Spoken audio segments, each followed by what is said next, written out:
Buenas noches para toda la audiencia que nos escuchan a través de los medios de la iglesia. Es tiempo de bendición. Soy su amigo y pastor Julián Caicedo, administrador de la iglesia cristiana Es Tiempo de Bendición. Quiero darles un cordial saludo y de paso agradecerles por la sintonía a los que están en línea, bien sea en Facebook, en YouTube, que nos encuentran como Iglesia Cristiana Es Tiempo de Bendición, tanto en Facebook como en YouTube, y en los que están en la radio, que nos encuentran como a la radio Es Tiempo de Bendición. Y de antemano pues agradecerles por seguirnos, y pues los que no están pues siguiéndonos en Facebook o en YouTube, claramente háganle clic ahí donde dice seguido, y de entrada usted va a estarnos siguiendo porque venimos poco a poco dando una enseñanza y una aclaración. En el día de ayer tuvimos con un tema de preguntas y respuestas que nos hicieron en el grupo de la iglesia. Hay un grupo de congregación que tengo acá en la iglesia y estuve respondiéndola al aire para compartir con otras personas, pues no solamente compartirlo como con el grupo de la iglesia, sino también compartir con personas que están en Facebook y están en YouTube, y pues otros que puedan hacerlo. Ayer dimos respuestas a 4 preguntas por el tema del tiempo. Hubo una pregunta que se nos alargó mucho y quedaron 2 preguntas pendientes, ¿sí? Las 2 preguntas pendientes las voy a resolver el día de domingo, porque el domingo voy a dar lo que iba a hacer hoy, la investigación que iba a hacer referente a la última pregunta, porque la voy a hacer bien organizada con los textos bíblicos, a hablar bien de ese tema de esa pregunta, porque esa pregunta se trató que si el recasamiento es bíblico, ¿sí? Así lo hizo una persona. Pues bíblicamente expliqué, el recasamiento no lo es, ni aparece en la Biblia recasamiento, y expliqué de qué es lo que la Biblia habla. La Biblia habla de divorcio, el por qué el divorcio. O sea que por lo tanto, todo eso que le están diciendo a la gente que se recasa es porque mucha gente no comprende la magnitud de las cosas, ¿sí? Mucha gente se ha quedado únicamente con el credo tradicional, religioso, y al mismo tiempo fatigan el alma de muchas personas por la ignorancia de la exegesis en muchas cosas. Y cuando hablo de la exegesis me refiero a la exegesis bíblico en muchas cosas, y al mismo tiempo la comprensión de Dios. Cuando digo la falta de comprensión de Dios, me refiero a lo espiritual, porque claro está que Dios es espíritu, y claramente está registrado en la Biblia que lo espiritual se debe de acomodar a lo espiritual. Por esa razón hay cosas que la gente simplemente le da una interpretación de un punto de vista literario o físico, pero no le da la interpretación espiritual, que las dos hay que tenerle hay que darle importancia a las dos, ¿sí? Hay que tener en cuenta lo literario, lo físico, pero también hay que tener en cuenta lo espiritual, que es lo que va por encima de todo y es lo que nos interesa a todos. Bien, así que a la amada audiencia, ayer les dije que hoy lo iba a hacer, pero por causa de que quiero organizarlo bien, no lo hago hoy. Entonces el día de mañana, corrijo, el día domingo, 6 de la tarde, allí estaré ampliando con toda esa pregunta, porque es algo que hace rato quería hacerlo, ¿sí? Lo tengo claro, pero voy a dárselos claro porque hay muchas personas que uno le explica a uno y cogen un texto y la Biblia, ¿por qué dice en este texto aunque uno le está explicando? Entonces voy a coger todos los textos que hablan de ese matrimonio, los llevo al exegesis y hablemos una aclaración. Todos los textos que hablan de matrimonio, el que escribió Pablo, el que cuando habló Jesús y lo que está en la ley de Moisés, porque eso todo tiene que ver allí, ¿sí? Y por final viene ahora sí la opinión de Dios, ¿sí? La parte espiritual, porque lo que voy a hacer es más que todo interpretarlo, lo que está literalmente escrito y traducido para nosotros como castellano, ¿sí? Pero al mismo tiempo esa traducción literaria también tiene una connotación espiritual que es la verdad de todo. Bien, ahora bien, Así que ruego que me disculpen, pues, dos preguntas que me quedaron haciendo falta y mañana que vaya a hacer el domingo que haga ese enlace, allí mismo el domingo doy respuesta a las dos preguntas y ahí mismo sigo con la amplitud de la tercera. Pero hoy quiero como, además de como darles un mensaje, quiero compartirles una apreciación de algo, ¿sí? Quiero generar conciencia en algo que por mucho tiempo lo hemos tenido, por mucho tiempo se ha tenido de una manera u otra, se ha tenido con una interpretación, lo puedo decir con todo respeto a la audiencia, equívoca. Y cuando digo equívoca es por la falta del estudio de la frase, y es la frase pecado y maldad, ¿sí? Por la falta de estudio, por esa razón hay una equivocación. Entonces, quiero en este orden de ideas hablarlo de la manera exegética, ¿sí? En el exegético es la parte de maldad y pecado y lo que significa espiritualmente, o sea, el efecto espiritualmente que hace lo uno de lo otro. Porque, amado oyente que usted me escucha, tenga en cuenta siempre esto, ¿sí? Lo que importa es lo espiritual, porque lo espiritual se trata del alma.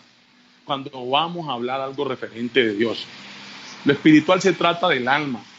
Lo que importa es lo espiritual, porque lo espiritual se trata del alma.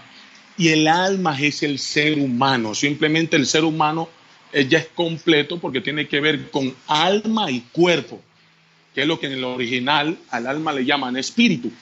O sea, cuando usted encuentra en la Biblia espíritu y alma, se refiere a lo mismo, por eso está en minúscula, ¿sí? Se refiere a lo mismo. Cuando hablan de espíritu, dicen que el espíritu del hombre es otra cosa. No, en el exegesis, usted va al griego, que es el original de esta frase, y usted en el griego encuentra la palabra neuma, refiriéndose al espíritu.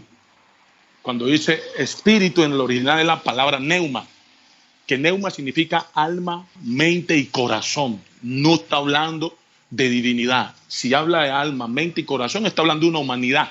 En otras palabras, eso que le tradujeron a nosotros desde el exegesis al castellano, es decir, desde el original, que es el griego, al castellano, lo que nos están diciendo es que en el castellano se llama alma.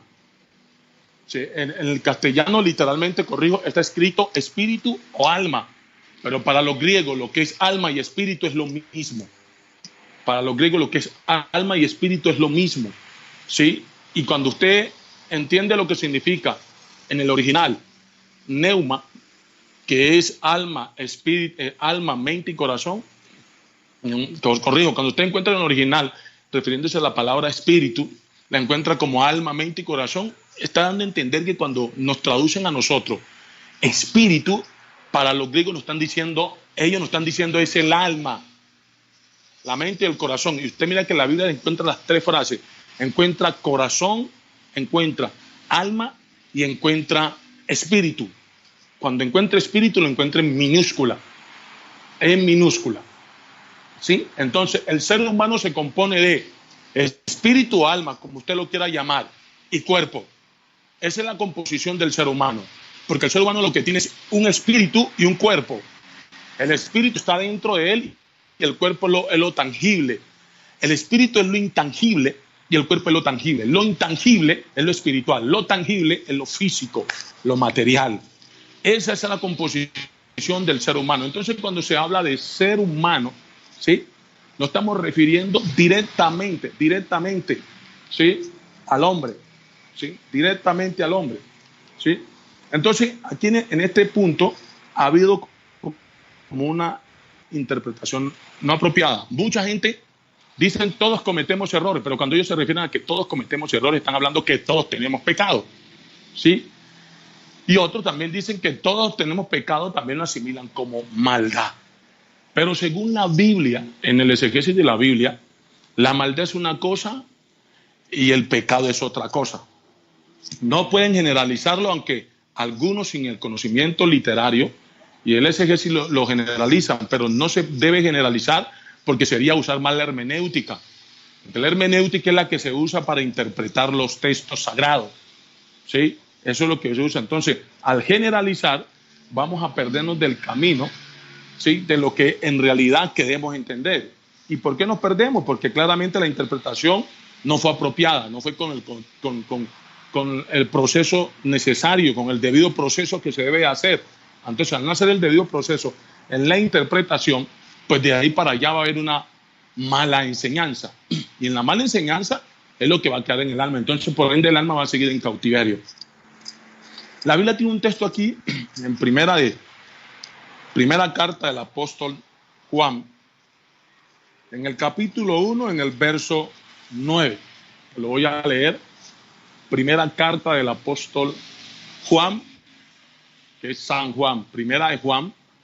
Primera carta del apóstol Juan, capítulo 1, verso 9.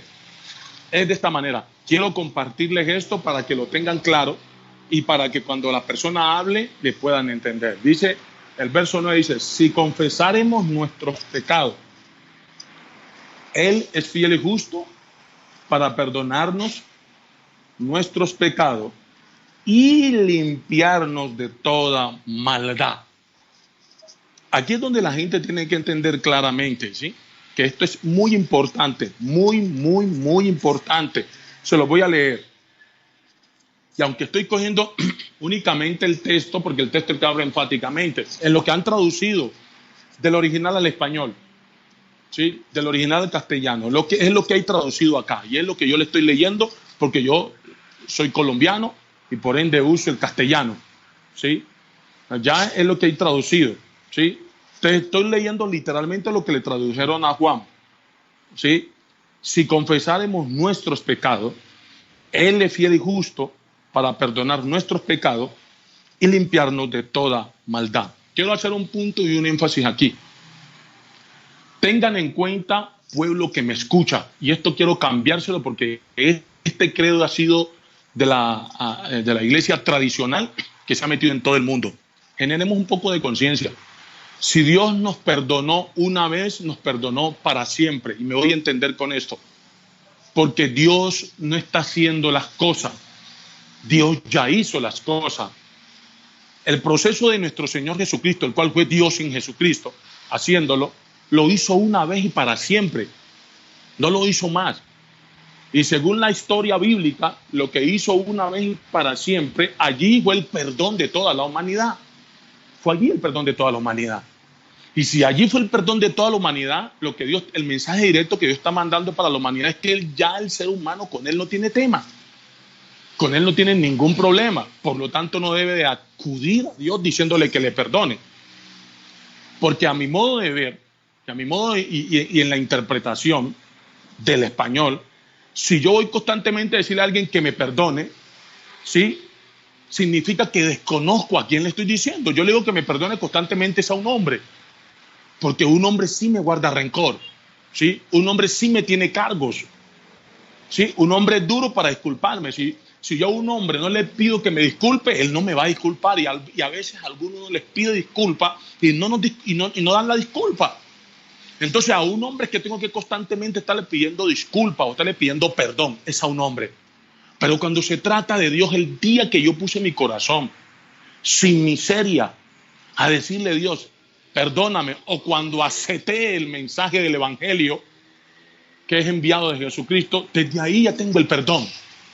Ya lo que me queda a mí es poner en acción las palabras que Dios me enseña, para que ya luego no tenga yo que hacer estas cosas. Nota que todo el día, Señor, perdóname, y teniendo lloro, ¿sí? Y teniendo como un quebrantamiento, y al mismo tiempo viene la acusación, la culpa, ¿sí? Que yo he pecado, y acuérdense que Dios no le recuerda los pecados a nadie. A nadie Dios le recuerda sus pecados. Que una cosa es que la persona confiese sus pecados para que lo limpien. Pero otra cosa es que tenga que Dios cogerle a la mente a la persona y decirle, pecaste, Dios no se pone en eso. Acuérdense que eso se llama acusar. Y el que acusa es el diablo, no el Padre, ¿sí? Entonces, en este orden de idea, avanzando en nuestro texto, quiero aclararles algo aquí. Bien, si vamos al original, el original de la palabra pecado es el hebreo, ¿sí? En el hebreo usted encuentra la palabra hierro. La palabra hierro, de hecho, en la Biblia literalmente está escrita la palabra hierro. Cuando se refiere al pecado habla de hierro, si cometiera el hierro. Y cuando usted va al significado en el original, la palabra hierro significa error. Error. Esa es la palabra que le dieron del original al español. Al español lo traducen como pecado, pero en el original es la palabra hierro. Cuando usted escucha de hierro o pecado, es lo mismo en el significado, sino que el cambio literario se llama uno porque es la palabra hebrea, que es la hierro, y la otra que es para el castellano, que es pecado. Pero su significado es el mismo, tanto hierro como pecado, el significado es el mismo. Y cuando hablamos de que el pecado es un error, que por cierto la sociedad lo tiene como error, entonces deberíamos de entender esto. Un error no es algo que las personas hacen consciente, por eso se llama error. Que es aquí donde viene el problema de la interpretación y la aplicación de muchas cosas en la enseñanza, y por eso mucha gente está confundida y no avanzan de allí. Cuando hablamos de un error no es algo consciente, es decir, no es algo voluntario. Por ejemplo, los accidentes de tránsito no pasan porque la persona quiere estrellarlo, pasan es por error. Eso es un pecado, ¿sí? Eso es un pecado, porque si lo voy a tomar el significado de error, la palabra es hierro, que es el original. En el hebreo es hierro, es la palabra hebrea, hierro. Y al español me la dieron como pecado. Entonces, un error, yo siempre lo he explicado, cuando he podido tener la oportunidad de explicarlo, yo coloco siempre que una persona va a utilizar el martillo con una puntilla y va a clavar la puntilla en una superficie, bien sea la pared o una tabla. Y usted sabe que la puntilla uno la sujeta con los dedos. Y creo que esto le ha pasado a mucha gente. Lo que usted tiene es darle en la cabeza con el martillo a la puntilla. Es lo que usted tiene. Pero como comete un error, levanta el martillo, pega hasta cuando él se le zafa y ¡pum! Le pega en el dedo. Usted no quería pegarse en el dedo. No quería pegarse en el dedo. Por la falta de experiencia de práctica cometió un error y se golpeó el dedo. Pero independientemente que haya cometido el error, ahí tiene un dolor en el caso de la puntilla. Ahora bien, cuando se trata espiritualmente, un error viene siendo algo que las personas hacen en el punto inconscientemente. Y esto voy a explicarlo aquí en la parte espiritual porque es el tema importante. Ya le explico la otra. La inconsciencia nace por el estado del engaño. Es decir, a alguien lo engañan diciéndole una información, como la persona acepta a quien le está diciendo la información, se la acepta, que el aceptarlo es el creer. Cuando usted se le creyó es porque aceptó la información de él. Al aceptarle la información, de inmediato, esa información llega, bien sea que sea veraz o que sea mentira, pero cuando la aceptó va a su alma. Cuando la acepta, la persona reproduce lo mismo. A la persona reproducir lo mismo, es necesario que si la va a aceptar sea la verdad para que reproduzca los frutos de la verdad. Entonces, cuando la persona está inconsciente es cuando la han engañado. Y si la han engañado, es natural que la persona va a cometer errores. Es decir, en el mundo espiritual va a hacer cosas en la inconsciencia. Por ejemplo, mucha gente cuando han sido controladas por espíritus malos, ¿sí? O por información de un chisme que no han comprobado veracidad, de un chisme, una calumnia, como la mayoría de las personas les gusta escuchar informaciones que no les constan, que no tienen veracidad, pero les gusta, porque el principio es el mismo. Al que les gusta escuchar información que no es porque es un chismoso, con todo respeto.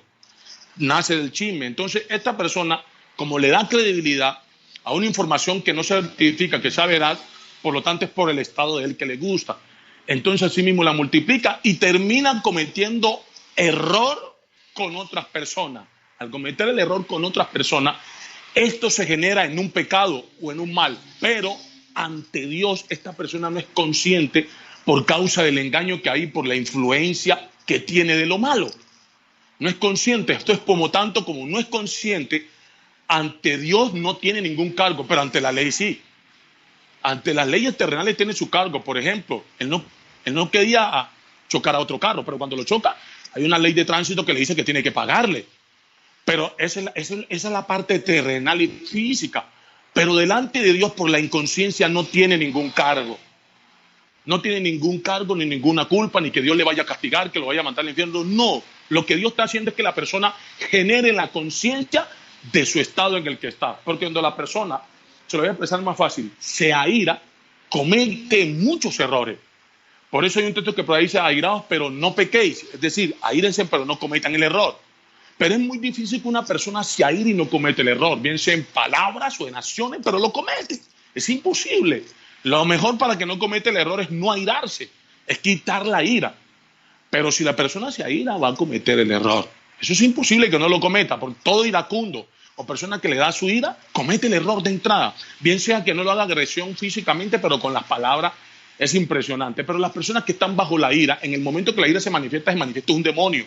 Entonces la persona es inconsciente, pero la persona después tiene que disculparse con los demás. ¿Sí? Va y disculpa al hombre, pero delante de Dios no tiene ningún cargo, ni delante de Dios va a tener cargo. Es decir, no va a haber una afectación para su alma, porque en realidad si está engañado ya está afectado. Entonces el que manifieste el pecado o el error no significa que la persona se afectó porque lo manifestó. No, la manifestación del pecado, del error, esa causa del estado en que está el alma, esa causa del engaño que tiene la persona. Entonces, como la persona está engañada, entonces va a manifestar engaño, es decir, lo que es el pecado, lo que es el error. Y si lo especifico más claramente, la ira. Como la persona tiene una información de engaño a causa de la mentira, entonces la persona no va a poder sacar la ira de sí mismo, sino que intentará es controlarla, que es la que hacen los psicólogos, ¿sí? La que hace todo que es el yoga y todas estas cosas, hacen que un relajamiento, un control, pero en realidad no sacan. Y cuando se trata de Dios, Dios quita, ¿sí? Es lo que hacen de controlar. Y el controlar un día a la persona se cansa y estalla con todo lo que estuvo controlando. Entonces, esta parte, ¿sí? Viene y se manifiesta como error, esa causa del estado que está la persona. Por eso dice, cuando confiesa su pecado, hablando de su error, que la mejor confesión del error es pedir disculpas, hermano.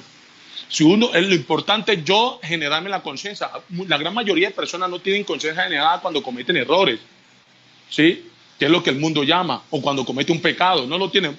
Tengan en cuenta que pecado no es maldad, ya voy para el punto de la maldad, sino que lo voy ya actualizándolo de la manera para que me puedan comprender. La mayoría de la gente no tiene conciencia cuando comete pecado.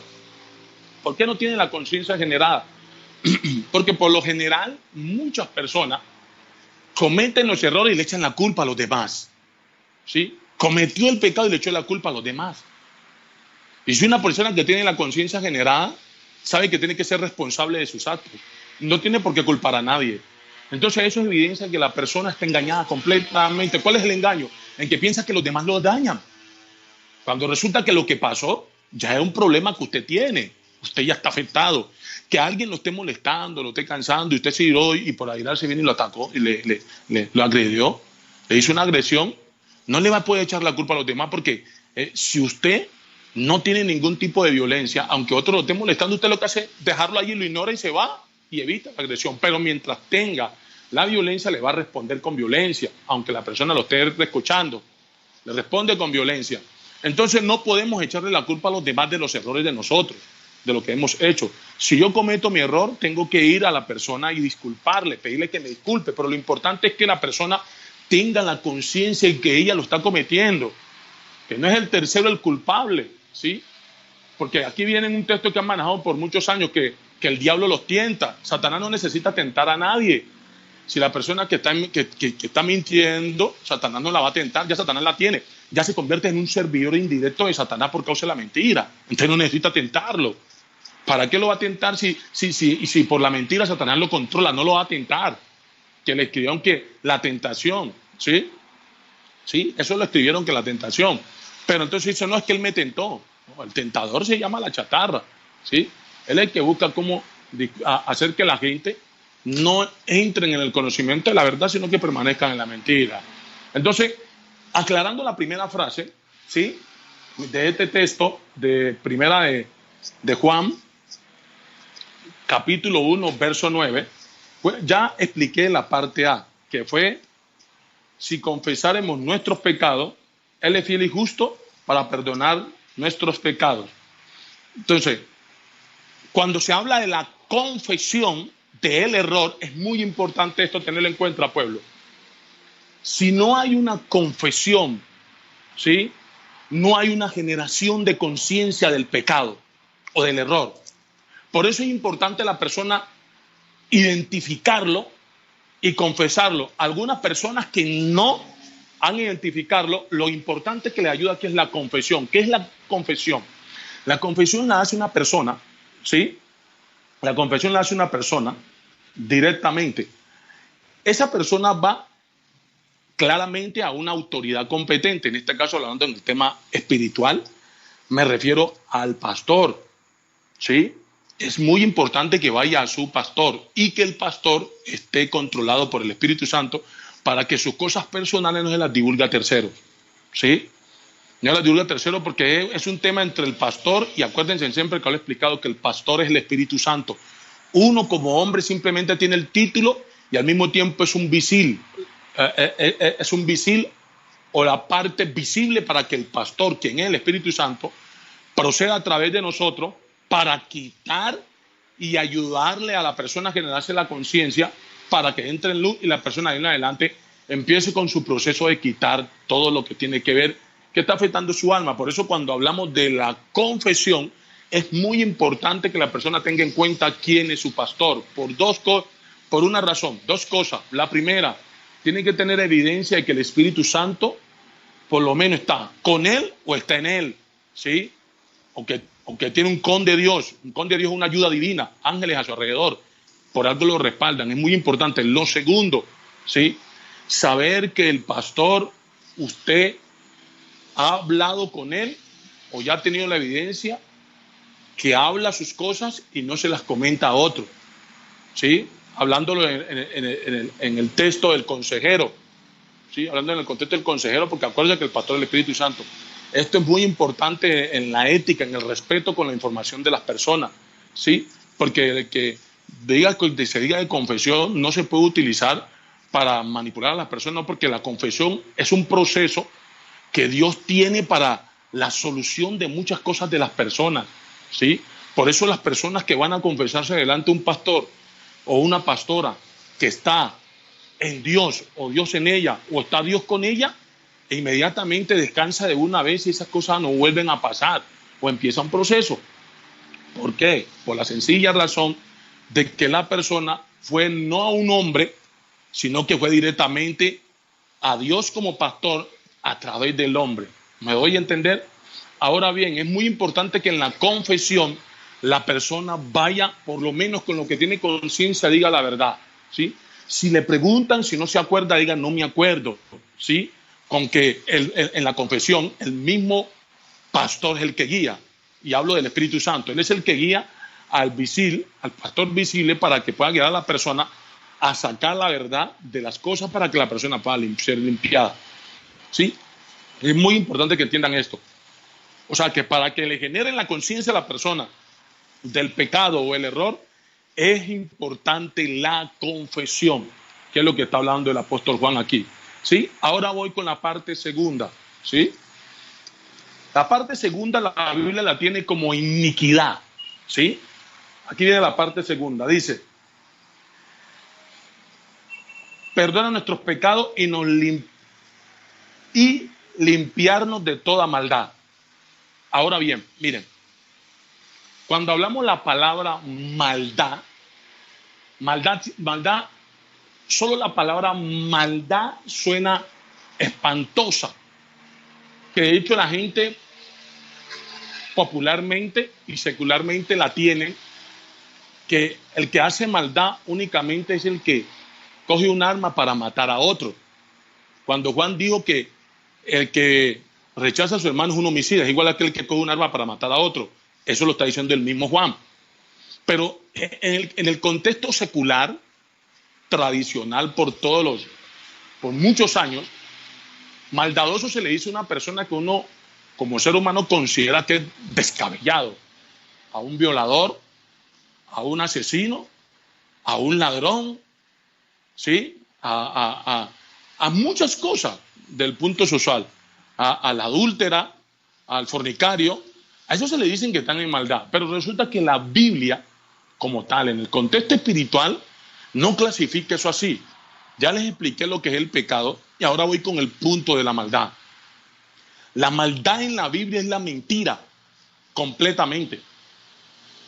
Por eso cuando habla de limpiarnos de toda maldad, se refiere a limpiarnos de la mentira. Porque la mentira es el mal de toda la humanidad. Que este es un tema que el mundo entero no le da importancia.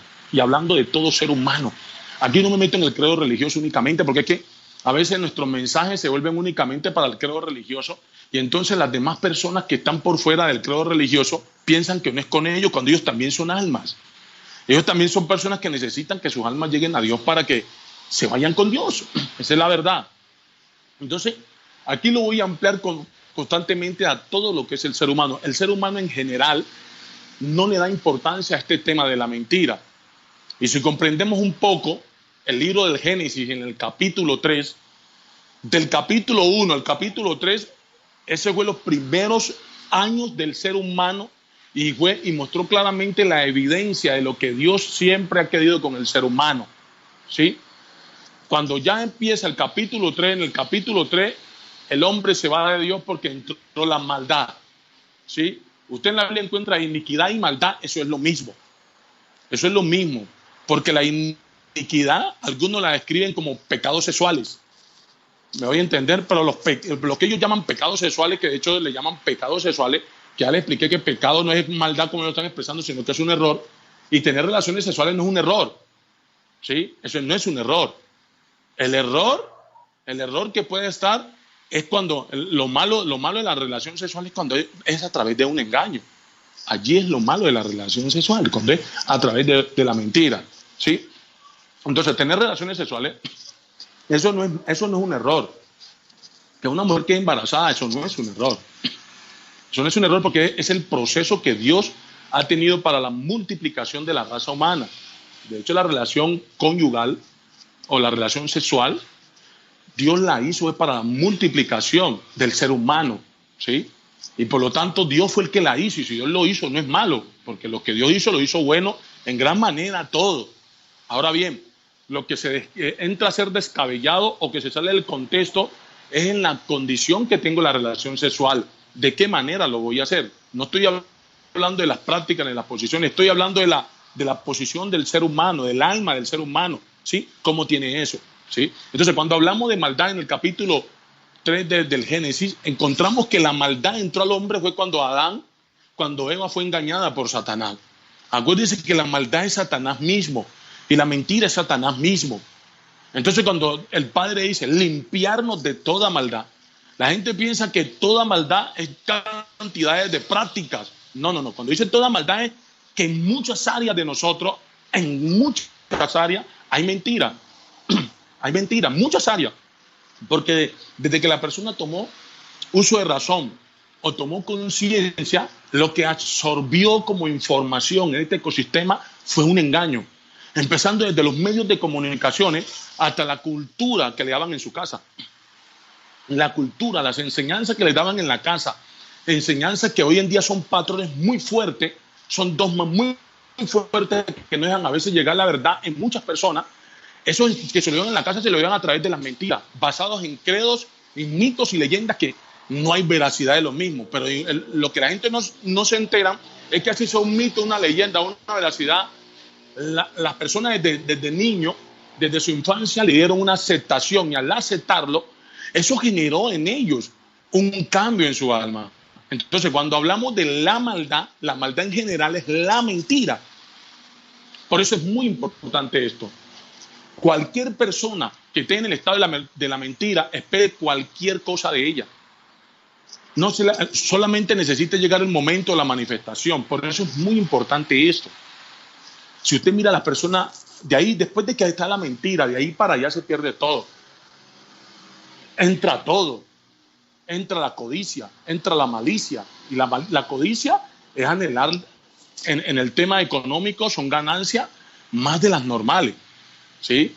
De ahí donde viene el robo, viene etcétera, todo eso. Y en el ámbito conyugal es tener deseos por una mujer que no es la de él. O sea, desde su alma, desde su entraña. Ese tema que están engañando, que dicen, no, que ella está bonita. Pero yo simplemente estoy diciendo que está bonita. No me salga que el tema bonito, dentro de usted hay un deseo por esa mujer que vio. Y no que usted se esté engañando, aludiendo lo que no, que eso es normal. Eso no es ningún normal. Si usted genera la conciencia un poco, el que usted exprese que está bonita es porque de adentro de su alma le gustó. Y cuando le gustó algo de la persona, y por lo general siempre es el cuerpo.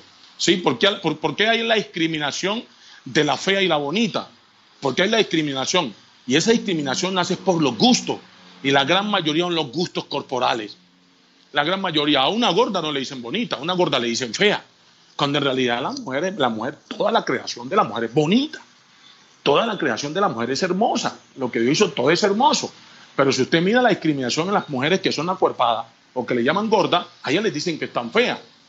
A ellas les dicen que están feas, pero resulta que le dicen feas por el cuerpo. Entonces, cuando una persona dice que está bonita, lo que está elogiando es el cuerpo de la otra persona. Está elogiando el cuerpo de la otra persona. Otras personas elogian de pronto las facciones físicas del rostro. Pero de una u otra manera, cuando esto se trata de gusto, tiene que ver con algo muy interno en el alma del ser humano. ¿Sí? Eso es hablando pues, en la parte de la codicia, en el punto sexual. Pero en el ámbito global como tal, la maldad tiene que ver con la mentira. Después de que haya mentira, explico bien esto. Cuando hablo del Estado, creo que la mayoría de los oyentes me deben de entender que es un Estado, ¿sí? De hecho, si no me ha podido entender un poco la expresión, lo voy a llevar al WhatsApp. Usted en el WhatsApp tiene un Estado y creo que cada día lo está actualizando, ¿sí? Cada día está actualizando ese Estado, cada día usted está actualizándolo y lo actualiza porque usted quiere mostrar cosas. Entonces, cuando le digo en el tema espiritual, hablando de su alma, cuando le digo que la mentira es un estado, es porque es en el estado, es porque en la situación que se encuentra el alma, la información que tiene su alma, que tiene usted, por muchos años ha tenido una información referente a Dios y una información referente con las personas, ¿sí? Refiriéndose a las personas y refiriéndose a Dios. Si usted se pone a evaluar y a hacer un análisis, va a encontrar que la información que tiene de Dios en muchísimas cosas es equívoca. En muchísimas cosas se equivoca. Porque su manifestación con respecto a Dios en muchas cosas se manifiesta equívoca. Y si se pone a analizar la información que tiene referente a los seres humanos, en muchísimas cosas se equivoca. Una de ellas que le voy a generar conciencia, hablando con los seres humanos, es que le echan la culpa a los seres humanos de todas las cosas. Cuando resulta que la Biblia mismo registra que los seres humanos son esclavos de la maldad, esclavos de la misma mentira, ¿sí? Son esclavos de la mentira, ¿sí? Entonces, cuando las personas están en esta posición, ¿sí? En esta situación, van a generar un poco de dificultad, ¿sí? Y es porque el mismo que los tiene presos, el cual es su verdugo, los lleva a hacer cosas sin que ellos quieran hacerlas, pero la verdad es que están presos. Y como él tiene controlada es el alma, que la cual es él, es el individuo. Entonces, al controlar el alma, controla las acciones y las decisiones y los pensamientos del ser humano, incluyendo sus emociones, y al mismo tiempo tiene presa su voluntad. Entonces, aunque usted haga algo que diga no lo quería hacer, pero lo hizo, eso significa que otro ser lo llevó a hacerlo a usted. Pero al final, para los hombres, le van a echar la culpa a usted.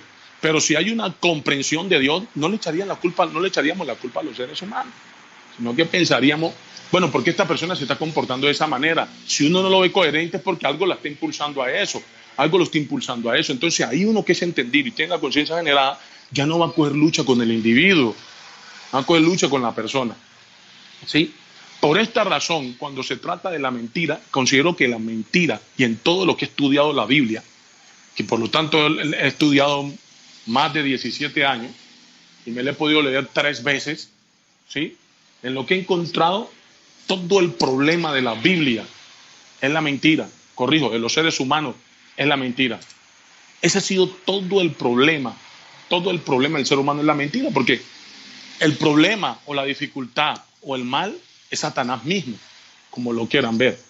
Y Satanás entró al hombre engañándolo, mintiéndolo. Le mintió porque él mismo es la mentira. Y al mismo tiempo el hombre quedó engañado y luego el hombre practicó la mentira. ¿sí? Y al practicar la mentira, ya se volvió una participación de lo mismo. Indirectamente participó en los planes de Satanás, ¿sí? Este es el punto que les pedí explicar a las personas, para que lo tengan presente. Pecado es una cosa y maldad es otra cosa. Ambas cosas, para solucionarlas, la persona necesita confesarse. Necesita confesarse con su pastor o con su pastora. Necesita confesarse. Es importante que la gente tenga guías espirituales, ¿sí? Hablando cualquier persona, no me dirijo únicamente a los religiosos. Acuérdense que una guía espiritual es un pastor. Es importante, con temas del alma, con situaciones financieras, etcétera. Es que el pastor, acuérdense que es Dios mismo. Y si hablamos de Dios, Dios lo sabe todo. Entonces, cuando una persona va con una necesidad X, si es Dios que va a guiar al pastor, le va a dar un consejo apropiado para la necesidad que la persona tiene, ¿sí? Entonces, es muy importante entender esto.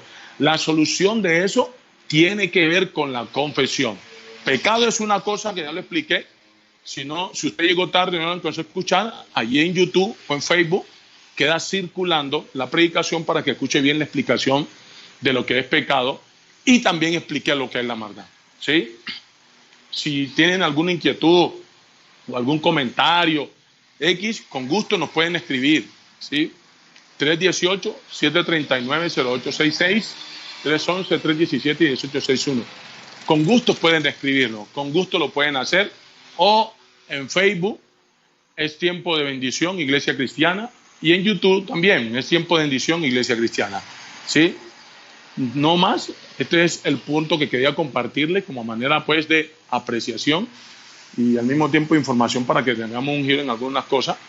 Y ya la deuda que les tengo de la claridad bien de este tema exegéticamente del recasamiento, se los daré el domingo con un lazo de tiempo mayor. Así que, amada audiencia, muchas gracias por habernos sintonizado en este tiempo de bendición. Muchas gracias y por su atención, y sé que su tiempo es valioso y lo sacas para escuchar, ¿sí? Pero lo más importante que me escuche es que le pueda servir para su alma, ¿sí? Muchas gracias por haber prestado su tiempo y recuerde, le tengo mi aprecio. Le tengo mi aprecio, aunque no le distinga, porque el día que le distinga, como no tengo tema con usted, le voy a dar el cariño que Dios me ha dado, ¿sí? Lo manifiesto, ¿sí? En el momento que usted lo requiere, siempre tenga en cuenta esto: estamos para servirle. Como equipo de este tiempo de bendición, estamos para servirle. Les quiero mucho a todos y el más grande de todos sea siempre con ustedes.